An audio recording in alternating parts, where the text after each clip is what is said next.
Welcome to the Focus on Why podcast. I'm Amy Rowlandson and I ask my guests one simple question. Why? Focusing on the importance of why, I share with you the relatable, uplifting and inspiring conversations I have with people from all walks of life. This podcast will encourage you to focus on your why to enable and empower you to achieve the success you desire. Have a purpose, have a plan, focus on why. So today on Focus on Why podcast, I am joined by GITANJALI Trevorrow-Seymour. Welcome. Well, thank you. Thank you for having me, Amy. I'm super excited. Now, let me introduce GITANJALI to you. I think that the best way to describe GITANJALI is that she is taking the concept of possibility to new levels that we do not know exist. Thank you. I like that. I wondered how you were going to introduce me. Well, I have all the options of neuroscience nerd, executive coach, recovering perfectionist, or professional possibilist, or founder of the High Definition You learning and development company. But I thought, you know what? You are taking possibility to levels that have not been explored, and you want to take that to over 1 billion people. So that is what I see. Thank you. I love that. Yes, those billion are out there, and I am making it my life mission to empower them to move from that state of being stuck, right, to being able to see what's possible and then acting on it. And the irony is they don't even know that you're looking for them, that you're coming for them. I'm coming for you. Yes. Wherever you are in the world, I'm coming for you. Well, hopefully they're listening right now. So explain what it is you actually do. So my role now, I'm kind of on my third life actually, is as an executive coach. And I work with people. I mean, people come to me really for one thing ultimately, and that is to have greater confidence. Whether that's because they're a CEO or a very senior executive and they want more confidence with clients, stakeholders, teams, etc., or they're an entrepreneur and they want more confidence leadership-wise. It's about confidence ultimately is the underlying thing. So I work with them one-to-one, I work in groups, I work in corporate as well, and I empower them to, well, I mean, we'll probably talk about this a little bit more, but it's not so much that C word that I give them. That's a bit of a red herring. That's what they think they need. But there's another C word that they actually need. The dirty truth about the C word. And it is, drum roll, please. Drum roll. Well, the dirty truth about the C word is that idea of confidence where, I want more confidence, or you've been told you need a bit more confidence. You might have had that in your life, Amy, where either you're told, and I've been told this as well, like, oh, you're so confident, but you don't feel confident. You want it, you don't know how to get it. And actually, that's not the thing that people need. The thing that people need and the thing that I focus on ultimately with them is the other C word, which is courage. And it's that courage to go out of their comfort zone that is ultimately going to make them feel confident, right? Ultimately, but you're not going to feel confident at the beginning. And it's an output. It's something that people read in you.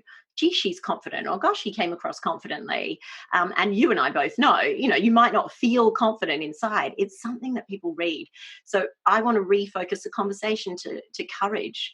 And how do I activate that courage? And then how do I act on it? And Mandela is, very, very eloquently said that, courage is not the absence of fear. It's the triumph over fear. To which I say, I love you, Mandela, but how? How do we actually overcome the fear? And that's really what I do ultimately, is reprogram people's brains to overcome the fear, act with courage so that they can change their lives. And why is that important for you? Because I spent a lot of my life in fear. I spent a lot of decades with self-doubt, self-sabotage, low self-confidence, while people were thinking I was confident, right? And it's crippling. It's absolutely crippling because every decision is coming from a place of fear, which leads to this over-analysis, and your brain is just shrinking with the exhaustion of overthinking, right? This going over and over and over everything and lying in bed at night and thinking about what I should have said and I could have said and I wish I'd done this and why did I do that? It becomes the new norm. And I had decades of that. So I want to accelerate that for people, accelerate them through that, because you don't need to be stuck in that way of being. You absolutely don't need to be, because that's not how our brains are designed, and you can reprogram them. Neuroplasticity is a wonderful, wonderful thing, because it liberates us from this idea that because we've always been that way, then we always have to be that way. That's just not true scientifically. That's just been proven in the last couple of decades to not be true. Because once upon a time we did think that actually by early 20s, it was, your brain was, all of those trillions of neurons were really set up into their billions of neural pathways to be that way. But now, thankfully, thanks to technology, we can see the brain in motion, and we can see, oh my God, honestly, Amy, it is so beautiful. You should Google neurons coming together and see what actually happens when those new neural pathways are created. It is a thing of beauty. And that happens with every thought. Yes and no. I mean, every thought sparks it. It's not necessary. So it's going to create, I won't go too much into the science of it, but along the axon, it's going to create a spark. So that connection has probably already been made. But when we're reprogramming your brain, when you're creating new neural pathways, then yes, there's thought, but then there's also having to be consistent about the repetition of it, so that your brain goes, that's what it is. And I often relate it to, if you consider like a river going along, and, at first it's a little trickle and you don't really see the indent, right? As it goes through the riverbed, there's a little trickle of water. But as it becomes more and more, and that water keeps flowing, it digs it out deeper and deeper and deeper, until you don't even need to worry about that river flowing that way, because that's the way it's going to flow. But in the beginning, you've got to really spend much more effort carving out that riverbed, which is where habits are formed, right? Which is where we get into, I want to be different, but it's really hard and it really, really hurts, because our brain doesn't want to expend the energy, firstly, undoing a habit, because it's spent however many decades, we won't go into that, carving them out, and that's taken precious energy, and it does not want to spend energy carving out a new neural pathway. And that's where I come in, right? Is helping you firstly to activate curiosity and understand that that's possible, and dream again about what's possible for you, and then do the rewiring, which sounds like I'm in there with little instruments. I'm not. It's very supportive and challenging, my methodology. So anybody who knows you, Gitanjali, would not believe that you had years of self-sabotage or lack of confidence, because it's just not the persona that you have. It's just not, you're full of energy. And I know that we all have down days, so I'm sure that you do too, right? Never, yes. And they normally involve two men, Oh. Ben and Jerry. Yeah. It's awkward, but I'm in a threesome. They don't know it, but that's what's occurring. Fabulous. So why decades? Why did it take you so long to realize that you had this draining life force of self-sabotaging that was exhausting your brain? Well, firstly, it was just the way I was. So I wasn't curious. I didn't know that I could be curious about that. I didn't have the level of self-awareness. I knew I wasn't getting the fulfillment and the happiness and what I wanted, but it was okay. I was living my life, and I had 2 other careers before this, and I wasn't sort of sitting at home under the duvet with Ben and Jerry every day, so there wasn't enough of like pain associated with it. So it just became the new norm, and it was really as a result of, it was kind of 5 years ago, and I was in a hospital bed and I was dying, and I had a 9-month-old at home, and unfortunately the consultant that was standing over my hospital bed didn't know that I was dying. And it had been like a year of this, and I ended up in this situation where I had to have emergency surgery. It was incredibly rare, massive, like cut down my entire stomach. They took photos. It was amazing. They were very excited, the surgeons, because they never had seen it before in person. And it was from that I went, oh, hold on a second. Firstly, when that happens, right, you're going to start questioning what's it all about and what's the meaning, and how can I really love every moment, considering it might have been gone and my 9-month-old would have been motherless. But then I got really, really curious about, why have I been like this? Like, what's the thing in terms of human behavior, and what drives us, and how do we make choices? Like, how did I end up here nearly dying? Were there moments where I could have made a different choice and spoken to a different doctor or asked better questions? And that is a recurring theme of my work, is what are the questions? I mean, talk about your podcast, right? Like, what are the questions that you're asking yourself about why? Not just how can I be better, but why do I want to be better? How can I do this differently? Well, why do I want to do it differently? So then it was like, oh, hold on a second. And then as I started unraveling things, and I'd done psychology at university, but once I started unraveling things a bit more around, wait a minute, there's this powerful machine in between our ears, and I don't have the operating system for it. I don't have the cheat sheets. And that's when I got interested about what can I do differently? And I don't have to be this way. And then I got really interested in neuroscience and studied with a couple of amazing neuroscientists, both women, and just mind blown. It's incredible. And that changed the course of your third career, essentially. Exactly, which had been accidental anyway. And I had left my banking career, gosh, it's going on 8 years ago now. And I had still been in that cycle of low self-confidence. Like, a friend of mine had said, because I hadn't done coaching in my banking career. And when I left, she said, you should look at doing leadership development and communication skills training. And I'm like, well, what have I got to say about that? And why would anybody pay me to talk about that? Anyway, flash forward 8 years, I've got quite a lot to say about that. And people will pay me for that. But I was really deeply in that cycle of self-doubt and not valuing myself and not understanding that where I was right then was enough.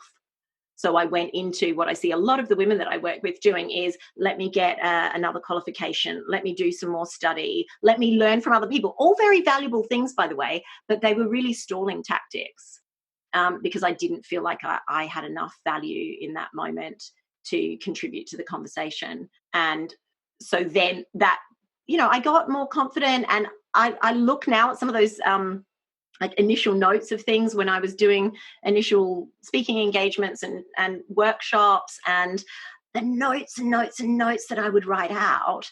And now, to this point where it's like, now I'm confident. Well, there was a lot of courage that had to happen in order to get to that. So that piece around waiting till you feel confident to, the big topics these days around showing up on social media or contributing in a team meeting or putting yourself up for promotion or expanding your business, never going to happen if you wait till you feel confident. So I forget what you asked, but so we've got the confidence, which links very much to the courage. And I want to go back to the curiosity. You said you weren't curious. So how do they all connect? Oh, lots of C's going on here. Lots of C's. Well, that's my methodology, is 7 C's actually. That's how I work. And it starts with curiosity. It absolutely starts with curiosity, which is where you and I are aligned, right? It starts with curiosity. It starts with the why. Mm-hmm. And why is this important for me? Me first, because we do spend a lot of our time, whether you're a parent or not, wondering about why is it, let me make my choices based on what's important for someone else, whether that's your child, your boss, your team, your peers, your clients. So why is this important to me? And activating that, what it does is your brain can't be in a state of curiosity and fear at the same time. So when you learn to be more curious than afraid, that's when you start to see things differently. And it's that kind of thing. And the science of it really is that you move out of that fight or flight, which you know about, right? That sympathetic nervous system where everything is narrowed down and you can't see the possibilities because you're afraid, and your brain is doing what it's designed well to do, and that is to protect you. And this is why you get situations where, if you and I are having a conversation about something, I'm like, oh, it's so annoying, and this, and I just can't do this. And you're like, but what about that? Like, why don't you just do that? Whether that's on a personal level and you're talking to a girlfriend, you're like, why don't you just leave him? Or, why don't you just start doing this? that's because your brain is looking at that situation from a place of possibility. It's looking at it from your parasympathetic nervous system, where you're calm and focused and a wide spectrum of awareness, right? And we can do that for ourselves, so we're not relying on our best friend to say, yeah, but what about this? That's why we can spot it in other people. So the curiosity piece of it moves you from that state of fear into being able to, it's like a torch. I often use the analogy of, if you imagine a beam of a torch is like this, when you're either just, you might not even know you're in a state of fear, you're just working on habits, very, very well crafted habits. And that's where I was. I wasn't conscious anymore. I was, having that self-doubt. I felt fear, when I was doing certain things. If I had to stand up in front of, our global CEO on his operating committee, and I was in an investment bank. So, you can imagine that audience in terms of the work that I was doing at the time and the projects I was working on. I had fear, but I had so deeply programmed it that I didn't know that that's what it was. I didn't know what to do about it. But when you activate it, then you start to see things differently, right? And when you start to see those things differently, then you feel like there are possibilities, and then you can be empowered to act on them, because you and I are aligned around that. It's not about just then going, oh, wow, I have other choices and I can make conscious choices, because that's the next C. Go from curiosity to a conscious choice. And then, of course, the C after that is courage, because the conscious choice might not feel particularly comfortable, but it's powerful. It sounds amazing, and it is amazing. I know it because I live through this. This is all everything I do, and in terms of taking myself from a position of this self-sabotage and lack of confidence, and being out of work for 12 years, raising the children at home, I definitely lost a lot of confidence. And then when I went back to work, I realized, well, hang on, nothing's changed. What was I thinking? And again, it's just that fear of the unknown. It's a fear of that, you're not as good as other people, that you're not good enough, that other people are much more advanced. And yet actually, when you dig deep, we're all just, a level playing field at some point. Yeah, because what you were doing in that situation is what we all tend to do until we realize, and, that's my role as I see it, right, is there's thoughts that go through that magnificent brain of ours, thoughts, and those thoughts generate a feeling, and those feelings generate behavior. But this is what we don't do very well. This is what we don't realize, and this is the bit where people are liberated.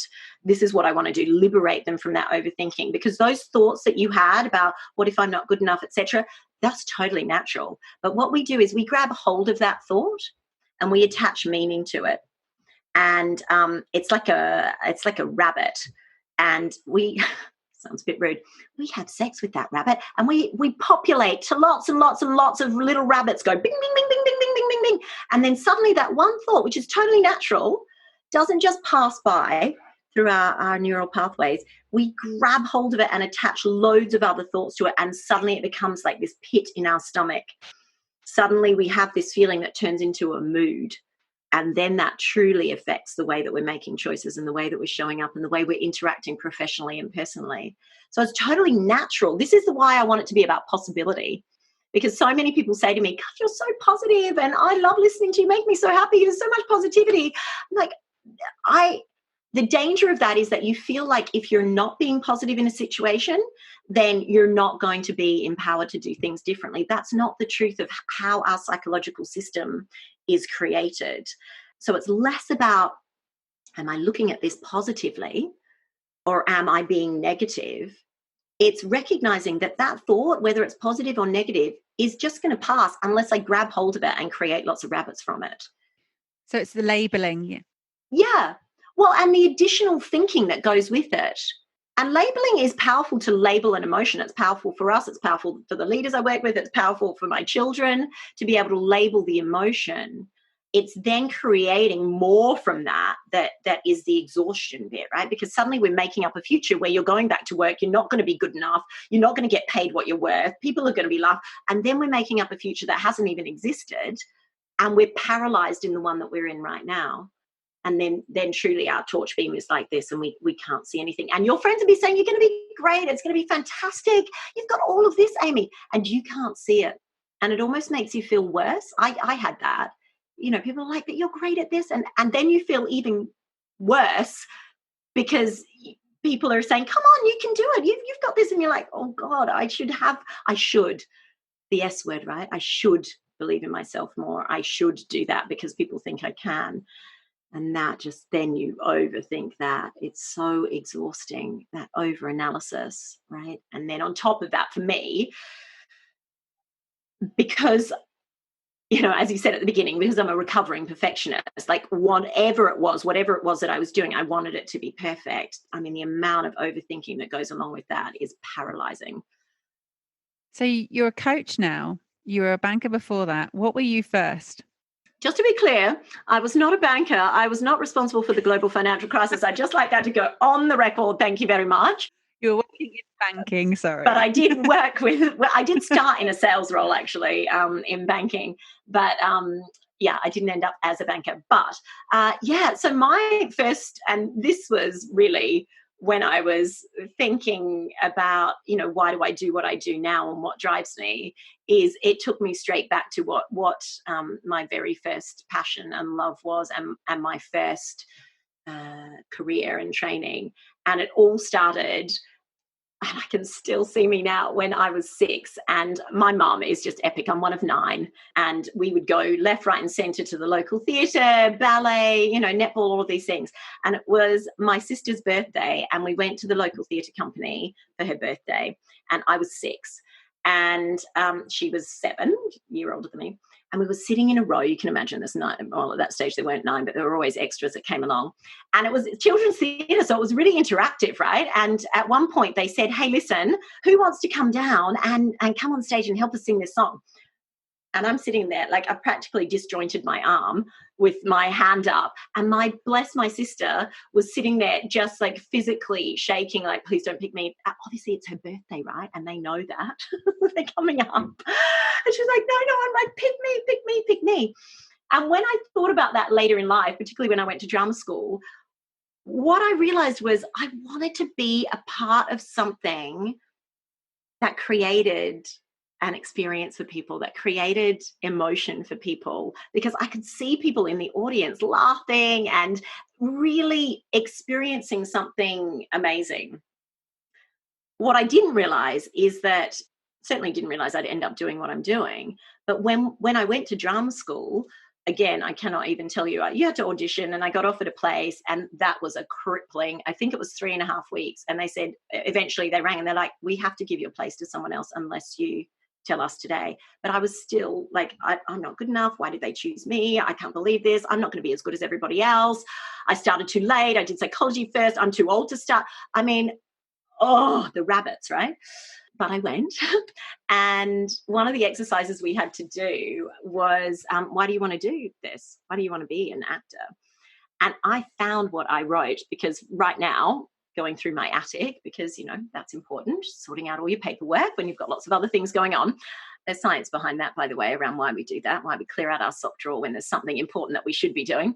Anyhow, I went through that, and all of the boxes that I'd had shipped over from Australia when I finally accepted that I was living in London, having come here for 2 years, 15 years ago. And I went through all of these folders and all of these exercises, and I came across it, like, why do I want to be an actor? And this is what it said, Amy. This is what I said.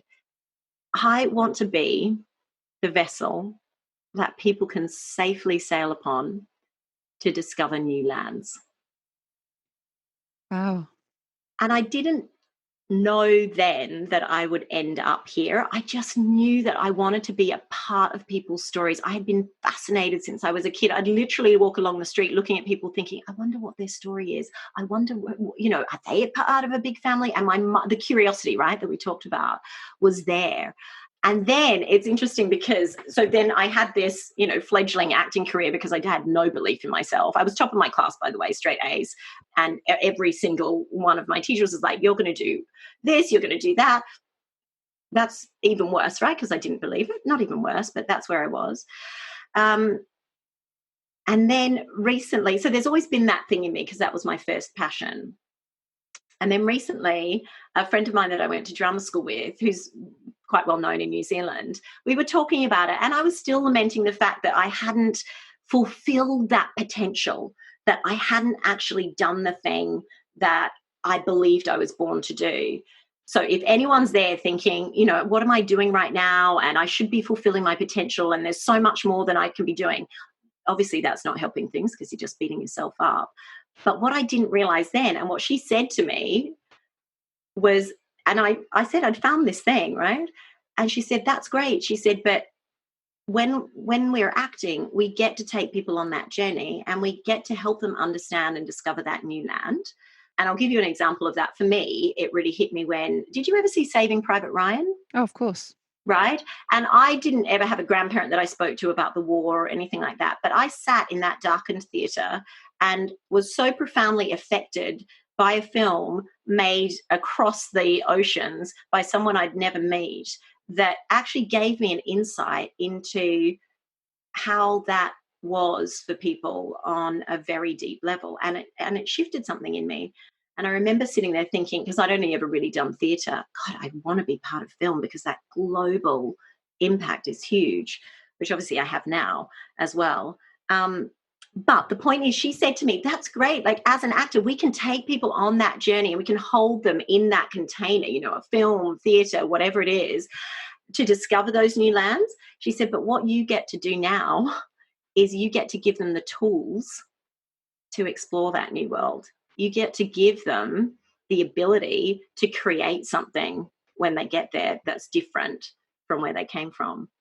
And that was when I realized, oh my God, like that whole very cheesy kind of looking back, the golden thread for me around why I do what I do is because I want to create change for people. I want to be a catalyst for them. And I want to do it in a way that I'm carrying them there, but ultimately I'm empowering them when they get there to create an amazing life of abundance and fulfilling those, well, creating possibilities and fulfilling them.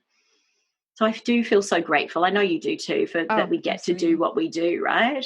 So I may have finally given up on the Oscar, but just check in, I don't know when, maybe in 12 months' time. I'm still a little tiny bit in there of like, I'm still practicing my Oscar acceptance speech. So let's just hear that one more time. What did you write? Say it again, because I just want to hear the words. I said, I want to be the vessel that people can safely sail upon to discover new lands.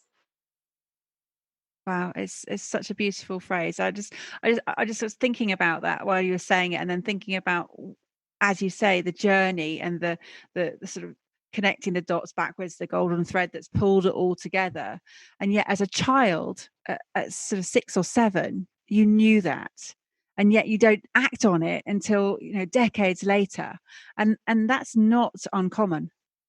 No. I mean, I don't know that I could have articulated it then as a 6-year-old, but that beautiful thing that we have, that childhood curiosity and irreverence and, you know, to a particularly physically damaging, dangerous level of like, I just want to do this thing and I'm compelled to move forward with it, you know, and then you have to say, don't jump off of that high, you know, ledge, you can't fly.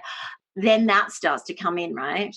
And this is where we get into the nature versus nurture debate. And I've got so many book ideas going around in my head, but one of the ones I want to write is Nature, Nurture, Neuroplasticity. Because yes, there's nature, and yes, there's nurture in terms of the conditioning, but also there's an opportunity because of neuroplasticity to reprogram that, which, by the way, is very liberating as a parent. Because as I look at my almost 6 and 3-year-old, like, if I'm really screwing it up, I know that you can reprogram your brain later on. So that pressure of like the first 5 years to condition. I'm like, if I'm getting it wrong, and they are my little experiments, you know, I do all sorts of things with them around curiosity, and my mum said this recently, she's like, God, he just, you know, there's a constant debate and going backwards and forwards with particularly my 5.5, almost 6-year-old, where he won't just take no for an answer. You know, he keeps wanting to think through it. I often say to him, okay, he wants to do something, so tell me why. Give me three compelling reasons. Three compelling reasons why, to activate those critical thinking skills, right? And then it kind of gets squashed along the way. It kind of does. I mean, it's funny because I'm thinking back to when my kids were little. They're in their late teens now. So I remember very vividly them asking the why question, and it was constant. Yeah. And my husband and I, actually, I think it was my husband, he just had this fantastic response one day, which we then adopted as a really good tool, which was, well, why do you think? And it switched it right back. And it's similar to what you're saying. Give me three good reasons. And obviously the power of three, a whole different topic. But the yeah, we haven't got time for everything today. But the terms of then getting them to think about and provide those solutions is actually a really good tool to have, because then they're not looking for those quick answers. They're always challenging things, always exploring things. It's encouraging that growth mindset from a young age of potentially, well, I don't know that. So, okay, so how am I going to find out? What do I need to do? People can't, if they're listening to this, they can't see it, but behind me is a Yeti, because that has been a big part of my journey and a big part of how I am with my children and my clients, by the way. They know about this. It's on a card, Yeti, set, go. Like, you're not ready, and you're not good at that thing, whether it's presenting or leading or delegating or whatever it is, I'm not good at it yet. So that's the shift. And I love it. I love it, because my little 6-year-old said it to his 3-year-old sister the other day. She's like, I can't do it, Mummy. He's like, you can't do it yet. And it's those moments where it just, you see the pathways have been carved, right? That riverbed is there. His default now is that it's a yet, not that he's not enough, that he can't do it. And that's powerful in a 6-year-old. It's powerful in an older person. We don't need to name the ages of my clients, but the people that I work with. It's powerful. It's thinking about the failure, isn't it? It's thinking about feedback instead of failure, and thinking about how that is serving you going forward. What is it you're doing that is going to help you to just keep going, to say, I don't know how to do that yet, or I'm falling down, I'm failing, but that's okay. Yeah. That's just feedback. Just keep going. Yeah. Oh my God, the F word, the C word, the C word and the F word. We're covering everything. I don't think I put that as my title. I don't think that will be. One day when I do a TED talk, I quite like to call it the dirty truth about the C word. That's where your acting skills will come in handy on your TED talks. Exactly. Or maybe why we should fall in love with the F word. But failure is a really interesting concept, because I am so, particularly in the work that I do at a leadership level and from an organizational perspective, whether that's with entrepreneurs or, I'm working quite a lot with fintech companies. So they've grown up in this way that's different to more traditional ways of creating business. But either way, there's this, I spoke to one client recently about the F word, and he's like, oh my gosh, that's just not tolerated in our organization. You do not talk about it. And I remember that from my banking career. Like, you don't talk about failure. You don't talk about the things that you don't do well. You don't want people to sniff it out that there's some kind of weakness around you, right? And that translates personally as well as professionally. So it ties into the conversation around vulnerability, and actually very simply understanding, as you said, that failure is feedback. And Einstein said it, right? Failure is success in motion. So as soon as you stop at that, then you're never going to have that ultimate success, whatever, and defining what success is part of that. But when we can liberate ourselves from that sense of failure and all of the conditioning that goes around that, then you can start to see the possibilities. Because the thing where you said, actually, you can do it, that's not necessarily enough, because when our brain is creating new ways of being, it's going to fail. Right? It's just going to fail. If you think about when you were a kid and you were learning to walk, like, you were on your bum more than you were on your feet. And I often use the analogy of driving to help people to understand what's happening when you fail and what you can do about it. Because ultimately, our brains start in this place of unconscious incompetence. So my 5-year-old thinks that, if we think about driving, he thinks that driving is like this. You can't see this if you're listening, but it's like the wheels going beep, beep, beep, beep, beep, beep. He's not looking at the road. His eyes are going everywhere. You know, if that's what driving was, then there'd be quite a lot of accidents. Now, I will caveat that with, I'm half Indian and I did some work in India last year, and there is quite a lot of driving like that, but there's freedom within that framework, which works. But then what happens, or you tell me what happened, Amy, when you started learning to drive? So you didn't know that you didn't know, and then you got in the car and there were 3 pedals and 2 feet, and what happened to you? What were you feeling? I didn't know, I didn't have all the tools I needed there and then, and there was so much to look at. There was so much going on and so much input coming in. It And was, how did you feel? um, so how did I feel? A little bit overwhelmed, but also sort of secure in the fact that I had someone right next to me who was an expert. So, and that's the way I like to operate. I like to sort of learn from the experts and then apply. And what about when you were doing it on your own? Because you had to practice on your own. Okay, what were you feeling? Give me the adjectives. Overwhelmed is one of them. What else? Actually, totally unprepared. Yeah. Because my first time in a car, I'd had 10 driving lessons. I passed my test. I then didn't drive for 3 years. I got a car and I'd never been on a motorway. I'd never been over 50. I'd never got my blind spot. That never came up at any point. I'd never had the radio on, and I didn't know anything about driving in the rain.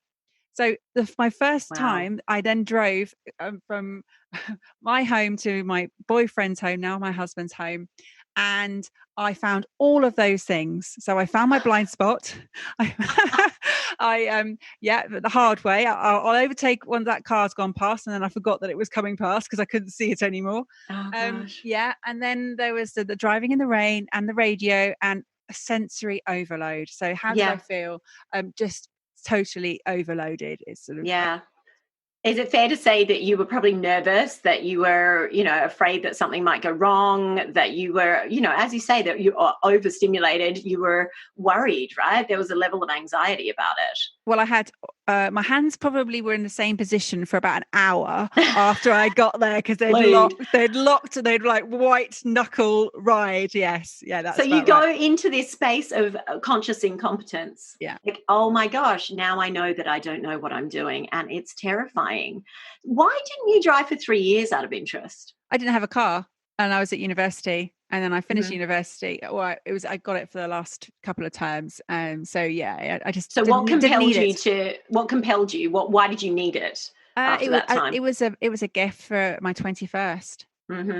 So yeah, my friend, I hadn't driven. So obviously you can start driving at 17. For my 18th birthday, all my friends clubbed together and they bought me my 10 driving lessons. So I used them. I passed my test, but then I didn't have a car to drive, and I was at university, lived in the middle of a town, so didn't need a car. And then I needed a bit more flexibility. So yeah, that was it. And then, so when you were driving to your boyfriend, now husband's house, why did you keep driving if you were overwhelmed, nervous, worried, anxious, terrified maybe of hitting another car? Why did you keep driving? Because I had a destination. I knew I needed to get there. So I had a goal, I guess. Yeah. And oftentimes when we're going through that process, the thing that keeps us going is our why.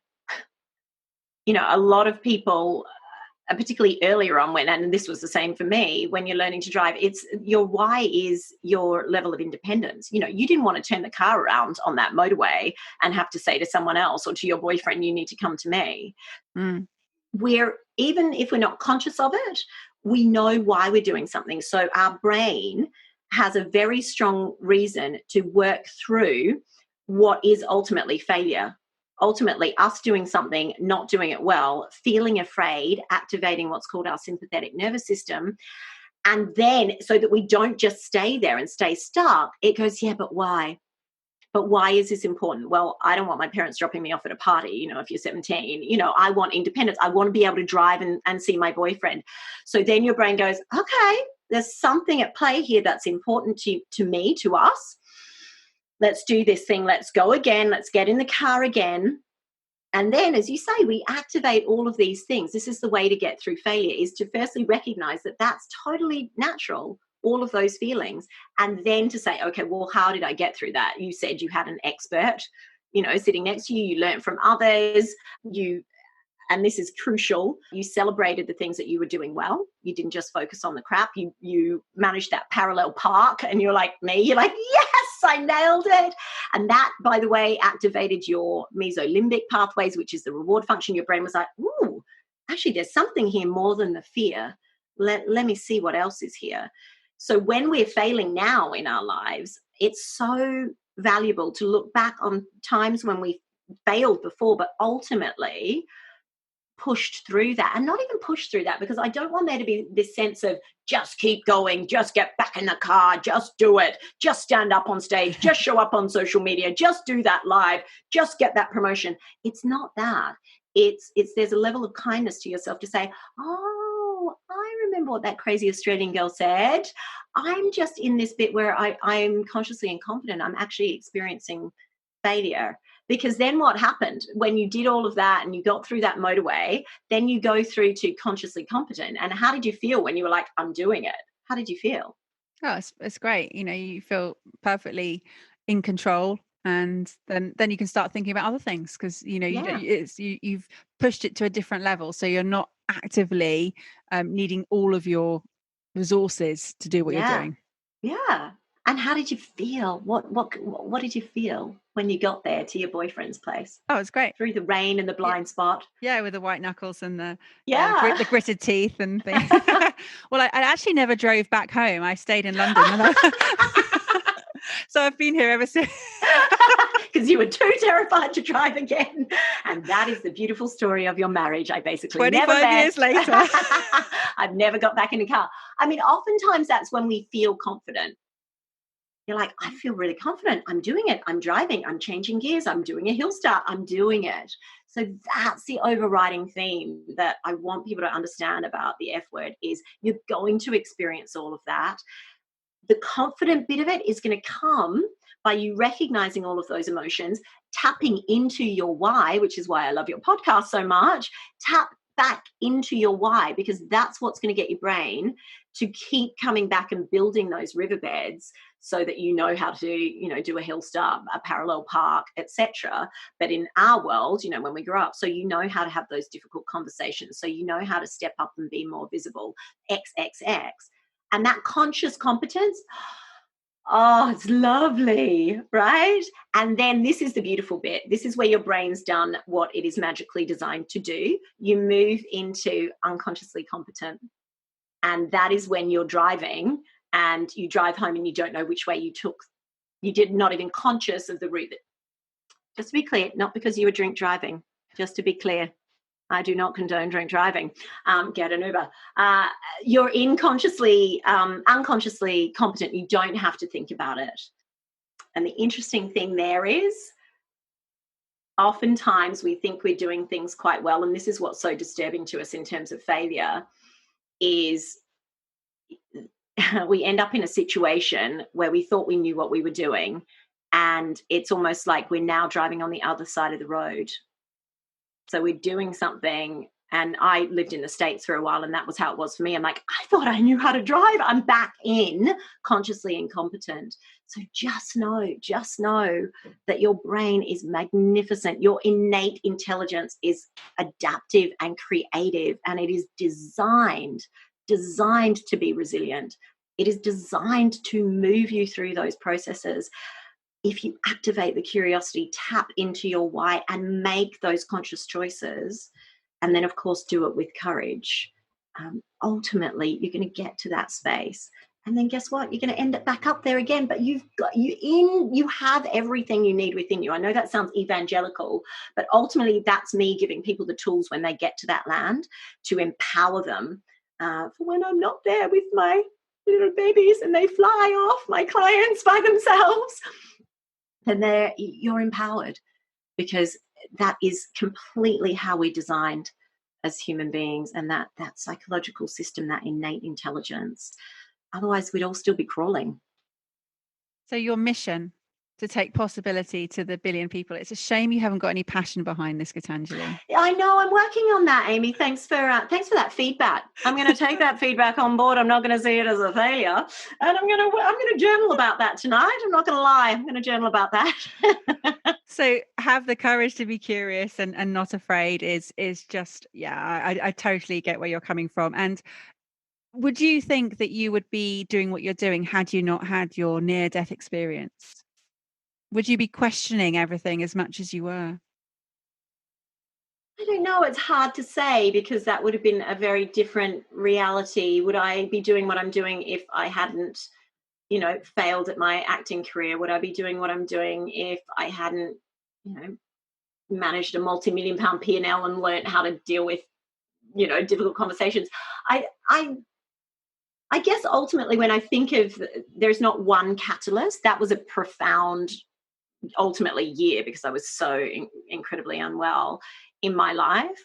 And I guess that's a big part of what I really encourage people to understand, is that, oftentimes we're waiting for that thing that's going to give us the courage to act differently. And, whether that's, I'll wait until I'm, 10 pound lighter and then I'll do my, Instagram live or whatever.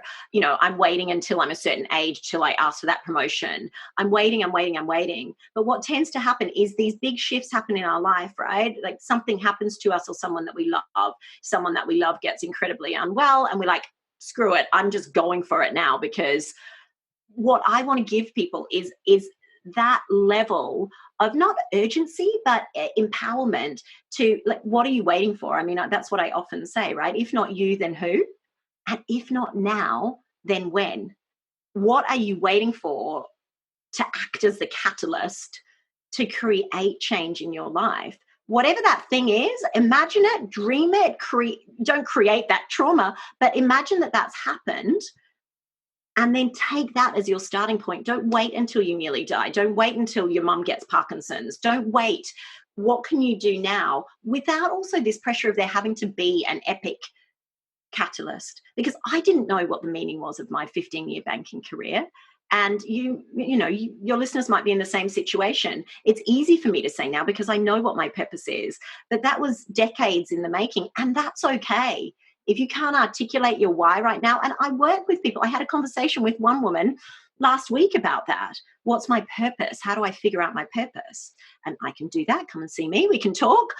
Absolutely. But please don't allow that to be the bottleneck in moving forward and being curious and just spotting some possibilities, trying, failing, moving through to consciously competent. Because otherwise there's this overriding thing, because purpose is such a big part of our language now, right? I don't have my purpose, I need a purpose, that we can sometimes get stuck.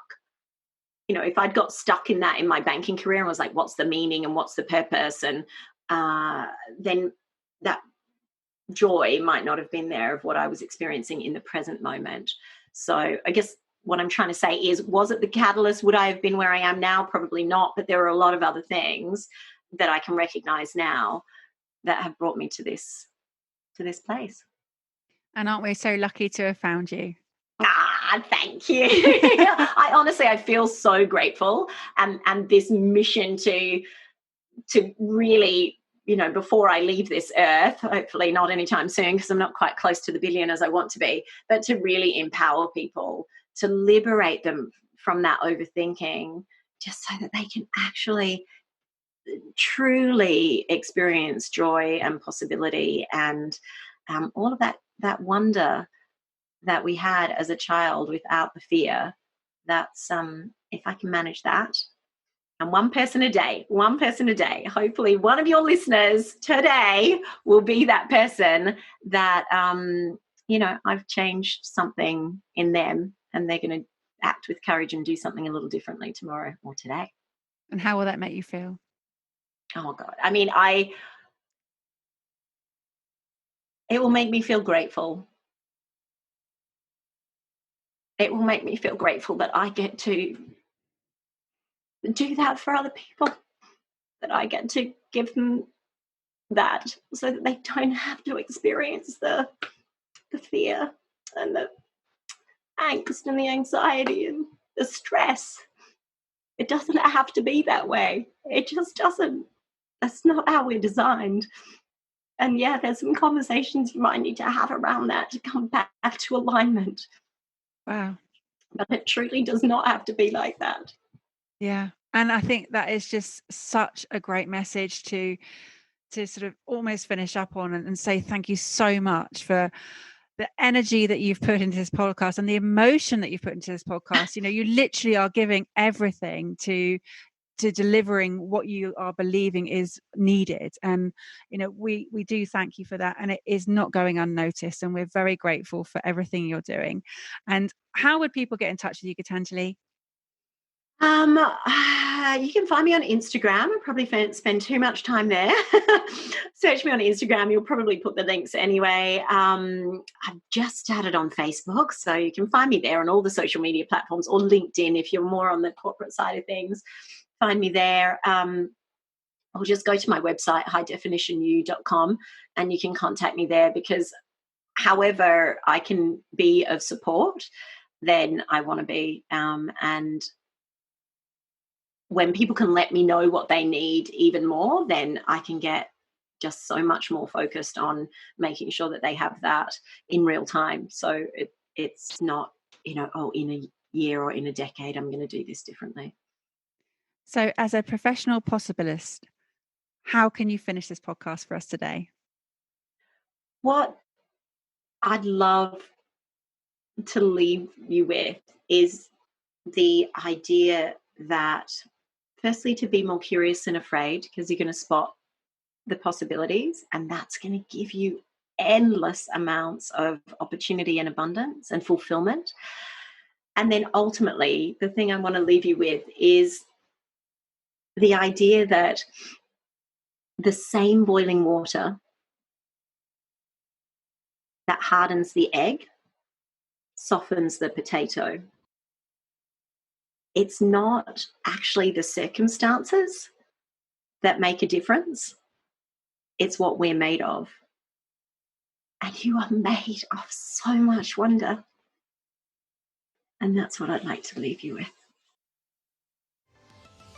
Thank you for listening to the Focus on Why podcast. I'm Amy Rowlandson, and if you've enjoyed this episode, please leave me a 5-star iTunes review.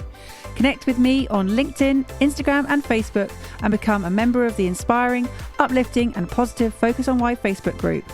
Have a purpose, have a plan, focus on why.